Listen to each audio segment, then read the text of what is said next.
सबसे बड़ा पुण्य। एक राजा बहुत बड़ा प्रजापालक था। हमेशा प्रजा के हित में प्रयत्नशील रहता था। वह इतना कर्मठ था कि अपना सुख, ऐशो आराम सब छोड़कर सारा समय जन कल्याण में ही लगा देता था। यहाँ तक कि जो मोक्ष का साधन है अर्थात भगवत भजन, उसके लिए भी वह समय नहीं निकाल पाता था।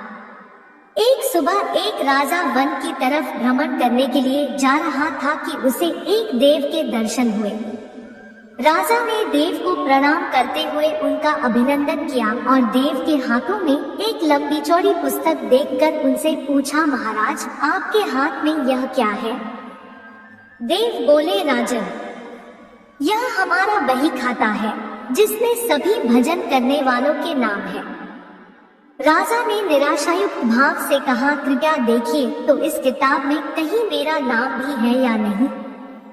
देव महाराज किताब का एक एक पृष्ठ उलटने लगे, परंतु राजा का नाम कहीं भी नजर नहीं आया।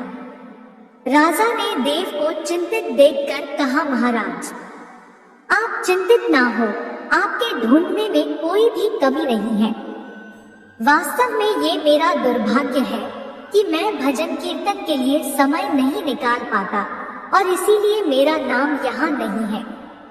उस दिन राजा के मन में आत्मग्लानि सी उत्पन्न हुई, लेकिन इसके बावजूद उन्होंने इसे नजरअंदाज कर दिया और पुनः परोपकार की भावना लिए दूसरों की सेवा करने में लग गए।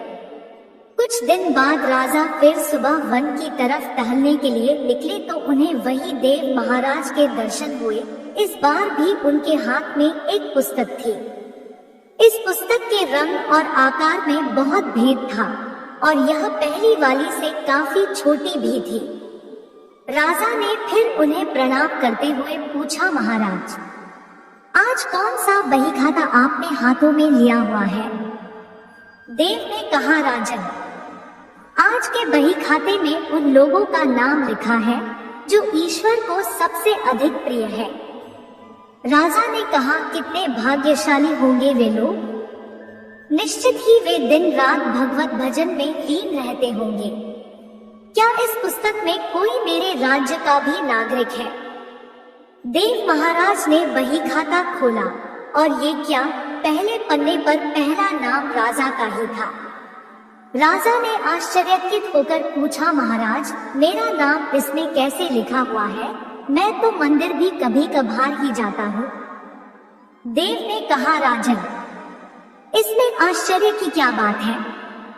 जो लोग निष्काम होकर संसार की सेवा करते हैं, जो लोग संसार के उपकार में अपना जीवन अर्पण करते हैं, जो लोग मुक्ति का लोभ भी त्याग कर प्रभु के निर्बल संतानों की सेवा सहायता में अपना योगदान देते हैं, उन त्यागी महापुरुषों का भजन स्वयं ईश्वर करता है। ऐ राजन तू मत पछता कि तू पूजा पाठ नहीं करता, लोगों की सेवा कर, तू असल में भगवान की ही पूजा करता है। परोपकार और निस्वार्थ लोक सेवा किसी भी उपासना से बढ़कर है। देव ने वेदों का उदाहरण देते हुए कहा, कुर्वन्नेव कर्माणि जिजीविषेक्षणं समाह एवान्त्वाप नान्यतो अस्ति व कर्म लिप्यते नरे।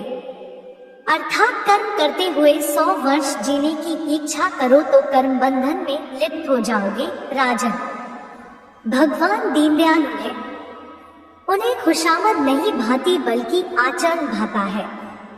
सच्ची भक्ति तो यही है कि परोपकार करो, दीन दुखियों का हित साधन करो। अनाथ, विधवा, किसान व निर्धन आज अत्याचारियों से सताए जाते हैं, इनकी यथाशक्ति सहायता और सेवा करो और यही परम भक्ति है।